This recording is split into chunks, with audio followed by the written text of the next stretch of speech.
Juan, ¿cómo ves a Ecuador en cuanto a la música independiente?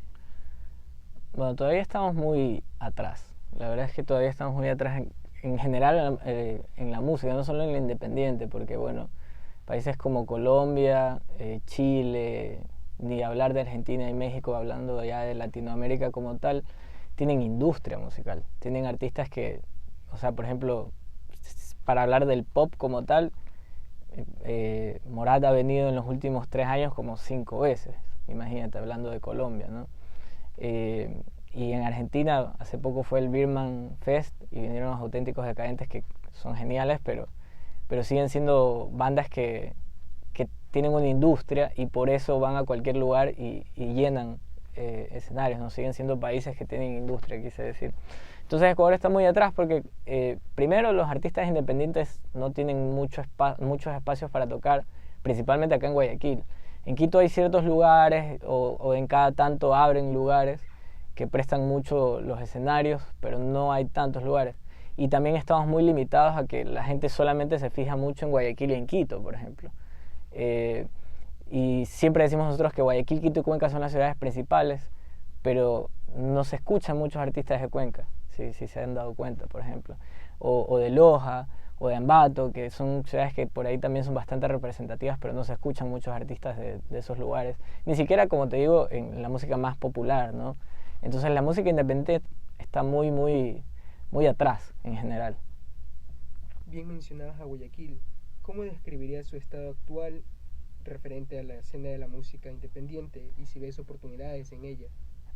Bueno, es lo mismo. Hay algo que, por ejemplo, a mí no me gusta, como eso es algo que lo he tratado de... Yo escribo también para Ruidosa Caracola, para esta página web que habla mucho de música nacional. Tengo un blog que se llama La Caracola. Y para La Caracola yo siempre digo que detesto usar la palabra escena, porque minimiza mucho el panorama, que es lo que deberíamos decir. En otros lugares se dice escena porque son escenas, porque tienes no solamente el rock o lo indie o el pop, sino que tienes la música folclórica, la música tradicional, la música más popular. Por ejemplo, cuando hablas de Shakira, no puedes decir que Shakira pertenece a una escena. Shakira es un panorama totalmente mundial, por ejemplo, ¿no? Entonces, por eso, cuando hablas de artistas independientes, ahí sí vas a la escena, porque estás yendo a un lugar más pequeño, ¿no? Pero acá en Ecuador, la música en general no, es muy pequeña. Entonces, decir que la escena independiente es una escena, ya la estás minimizando muchísimo. A mí me gusta decir, justamente por eso, que hablar del panorama musical acá en el país. Pero bueno, eso es algo ya muy personal. Hablando ya de como tal, lo que está pasando, artistas siempre hay. Y hay un montón, y artistas de primer nivel. Cada vez se escuchan artistas con mayor calidad en cuanto a lo indie refiere. Porque ya, obviamente es mucho más fácil con la tecnología, ¿no? Como que con la tecnología dices, ya no necesariamente tienes que ir a un estudio profesional de grabación, sino que si eres alguien que entiende cómo funcionan las cosas, puedes grabar un álbum entero en tu casa y eso lo subes a Spotify y hay gente que lo va a escuchar, ¿ya? Pero influye mucho los medios, por ejemplo, que es un poco como lo que ustedes están tratando de enfocar, ¿no? Como que los medios influyen mucho en que no haya tanta difusión del trabajo de los artistas locales y más aún de lo indie, ¿no? Entonces creo que está muy frío todo todavía. ¿De alguna forma tu labor como crítico de la música contribuye al crecimiento o de una u otra forma? ¿Qué opinas en base a la música analizando un ciudadano normal, analizando los gustos, basándote en las estadísticas? ¿Qué opinión tienes? O sea, sería muy egocéntrico decir que sí aporta. Entonces no voy a hablar de mí, pero sí aporta el tema de los críticos. Voy a mencionar, por ejemplo, a Jimmy Sáenz de Viteri, de GarageBand, y que tiene también un podcast muy interesante que salió hace poco que se llama El Sampler. Y Jimmy, por ejemplo, es alguien que también hace crítica de música y hace reseñas, y él está como un poco más en lo digital. Yo escribo para El Universo y para Ruidosa Caracola, como les mencionaba, pero Jimmy está muy metido en lo digital.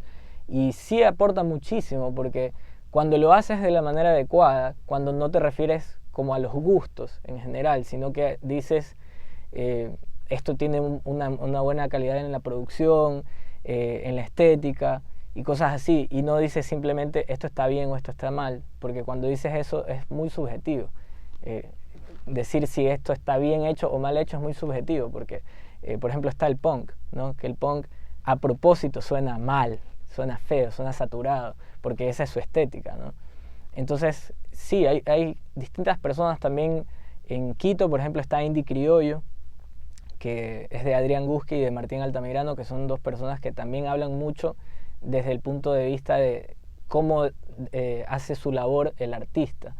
Y tienen como esto de la crítica, digamos, que no siempre es crítica porque más bien es como una especie de referencia a lo que está haciendo el artista. Y te describe lo que está haciendo el artista. No siempre la crítica es como... Porque la palabra crítica suele ser muy satanizada a veces, ¿no? Como que la gente dice, él es el crítico, entonces está hablando mal del artista. No siempre es así. Yo, por ejemplo, cuando hago crítica, porque a veces hago reseñas más que crítica, la reseña es como que te hace un camino de lo que estás escuchando, de lo que vas a escuchar. Pero cuando hago crítica siempre trato de que sea constructiva, de decir, tal vez inventándome en este momento, tal vez en esta canción no se escucha muy bien la voz, porque están un poco altos los instrumentos, entonces eso podría mejorar en la siguiente ocasión, ¿no? Y manejarlo de esa manera. Entonces sí aporta, porque el artista, cuando no tienes como estos problemas de decir, no, es que solamente lo está diciendo porque no le gusta, y te das cuenta que sí es un consejo más que una crítica destructiva, el artista dice, puede ser que sea cierto, tal vez funcionaría más si lo uso de esta forma, si hago de esta manera. Hablando de temas técnicos, ¿no? Porque en mi caso yo lo hago porque yo estudié producción musical, entonces sí puedo decir, acá las guitarras están muy altas, o la batería no suena bien, o la voz no está bien ecualizada, cosas así, ¿no? Pero luego en su mayoría la gente acá hace reseñas, te describe un poco el trabajo del artista en las canciones, o en los álbumes, o en los conciertos también. ¿Y cómo nace la idea de tu grupo musical? Bueno, yo hasta hace muy poco no me gustaba decir que soy músico ni artista. Me parecen como etiquetas muy grandes y que hay que respetarlas. Pero bueno, después de algunas cosas personales sí terminé aceptando y dije como, bueno, ya después de tantos años sí soy músico y soy artista porque, no sé, yo toco la guitarra, que fue lo primero que empecé a hacer desde como los 11 años y cumplí 28 hace poco. Entonces imagínate, más de la mitad de mi vida tocando la guitarra y haciendo música. Entonces, al principio solamente, como yo he trabajado acá en la radio, en Radio City, al principio solo me metía en bandas que me llamaban, que sabían que yo era músico y me decían como, oye, necesito a alguien que toque el bajo, porque en bandas generalmente toco el bajo. Y me gustaba eso, ¿no? Me gustaba como que, oye, para que vengas a tocar el bajo, porque siempre está este estereotipo de que el bajo nunca se lo escucha, entonces nadie le presta atención. Y yo tocaba el bajo con artistas como Merchan, Daniel Merchan, que es un genio en la música y en el marketing, que trabaja él también organizando shows y todo eso. Y trabajaba solamente como tocando el bajo. Pero luego, previo a la pandemia, estábamos con David López, que también es un genio que hace videos, fotos, es músico, toca con todo el mundo. Y llegó un momento en el que me habían regalado unos cassettes en blanco. Así, esto va a sonar súper retro, pero en realidad así pasó. Eran unos cassettes en blanco y de casualidad un amigo me había prestado también una casetera, una grabadora de cassettes. Y yo dije, ¿quién puede ser la única persona a la que le interese grabar un cassette? Y lo busqué a David López, que es como mi mejor amigo, y le dije como, oye, tengo unos cassettes, vamos tocando, grabemos algunas canciones en los cassettes. Y me dijo, ya, dale. Y empezamos a hacer covers, a tocar canciones de Bob Dylan, de los Beatles, cosas así que nos gustan un montón. Y de repente fue como, él me dijo, ¿tienes alguna canción? Y yo, sí, mira, tengo esta canción. Tocamos una canción mía, tocamos una canción de él.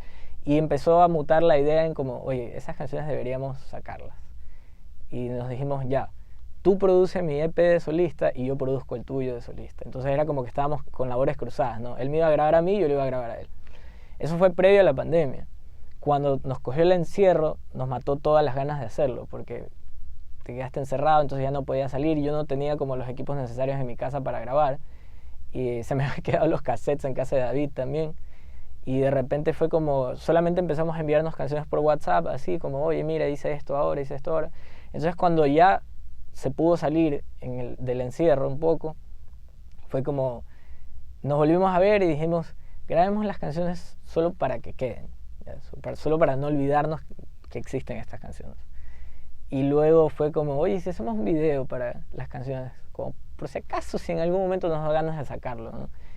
Hicimos el video y cuando estábamos en el último día de grabación del video, Jimmy Sáenz de Viteri, que también toca con nosotros, él no iba a tocar. En realidad el EP lo grabamos solamente David López, Robespierre Bonafont, que hizo baterías, y yo. Pero necesitábamos gente que apareciera en el video. Entonces recuerdo que le dije a Jimmy como, oye, ¿no quieres salir en el video? Solamente como haz que está tocando, así. Y me dijo, sí. Y cuando estábamos haciendo el último día de grabación del video, él dijo, bueno, pero ¿cómo se llama el proyecto? Y no sabíamos cómo se llamaba. Y empezamos a como conversar y salió la idea de que todo fue muy familiar, de la familia. Pero si lo poníamos en inglés sonaba muy del gueto, sonaba como muy de hip hop, como de family, ¿ya? Entonces después dijimos, si lo ponemos en español te van a salir 1000 cosas en Google antes de encontrar la familia como una banda, ¿no? Y luego fue como, Jimmy dijo, y si le ponen como la fam, así como si fuera francés, pero con PH, así como esta marca de farmacias que todo el mundo sabe a qué me refiero. Y dijimos como, sí, está bueno eso, ¿no? Busca en Spotify si hay algún artista que se llame así para no copiarlo. Y no había, y dijimos, ok, la fam. Entonces vino de eso en realidad, como de también esa idea de en un momento ya decir, creo que ya me toca. Ya he estado todo este tiempo trabajando en medios, produciendo también como a algunos amigos, y dije, creo que ya ahora sí me toca como hacer mi música, pero ya no lo quería hacer solo porque la pandemia como que me tocó mucho hablando de cosas mentales y emocionales, y dije como no, quiero hacerlo con mis amigos, y también por eso se llama La Fam, como te digo, porque vino con esto de la familia y todo eso. Al momento de querer lanzar tu música por primera vez a la sociedad, ¿qué fue lo que pasó? ¿Cómo tú lo sentiste al momento de tú ya lanzarla, teniendo en cuenta que en el tiempo de ahora la gente prefiere escuchar ruido antes que verdadera música? Sí, la verdad es que fue emocionante, pero no necesariamente por la gente, ¿sabes? Fue como, nos llamó mucho la atención a nosotros porque decíamos como, vamos a sacar un proyecto en el que no íbamos a sacarlo porque solamente queríamos grabarlo para que las canciones queden, y en algún momento, si nos atrevíamos a hacerlas, las sacábamos. Entonces fue como, en ningún momento dijimos como, no nos importa mucho si lo escucha tanta gente, pero que la gente que lo escuche lo disfrute. Entonces cuando salió fue esa expectativa de decir, ok, ¿será que le va a gustar a la gente como la onda que tratábamos de proyectar de esto, de que sea muy casero, porque el video de hecho lo filmamos en una casa, lo rodamos en la casa de Robespierre Bonafont, y era eso, ¿no? Como la onda de sentirse bastante en casa. Y nosotros decíamos, ok, que la gente que va a ver y que va a escuchar la música se sienta también como en casa. Entonces eso era lo que nosotros buscábamos, que ese sentido de familiaridad, de decir como que, ay, esto me gusta escucharlo porque me siento en casa, me siento en familia. De hecho hay una canción que se llama Sauce 6 precisamente por eso, que describe como la sensación que tengo yo saliendo de mi casa a ver a mi novia que viene de otra ciudad. Y después también en la pandemia mutó eso a mis amigos. Como mis amigos, yo tuve como un cuadro de depresión muy fuerte durante la pandemia en el que pasaba solamente encerrado en casa y mis amigos me iban a ver. Entonces la canción también mutó en eso, en como incluyendo a los chicos de la FAM que me iban a ver para tocar. Y era eso, como buscar que la gente entienda que nosotros queríamos proyectar eso, ¿no? Como que lo de el ambiente casero, digamos. Entonces eso fue lo que sentimos en realidad, como nos escucharon tantas personas, y esas personas nos escribían y nos decían en los comentarios en YouTube, o nos buscaban en Instagram y nos decían como, me gusta porque me siento en casa, siento que es música que estoy escuchando en mi casa, no importa dónde esté. Y fue como gol, fue un golazo eso. Ahora que tienes una banda, ¿qué opinas del FunkaFest o espacios dados por el municipio? ¿Crees que es una forma de apoyar, de impulsar tu música? Sí, y de hecho creo que deberían haber muchos más. Creo que son necesarios en otros países. En realidad ese tipo de eventos son los que más público llevan. En Argentina está el Quilmes Rock, que es un festival que pasó a ser de rock, pero que en realidad siempre fue de música folclórica, que en la ciudad de Quilmes se convocaba a artistas de música local, de música folclórica. En un principio era solo música local, luego pasó a internacionalizarse, pero al principio era solo música local para que los artistas locales tengan esa oportunidad, esa ventana, ¿no? Y acá, claro, el Funka Fest es algo muy interesante porque viene de ahí atrás, ¿no? Pero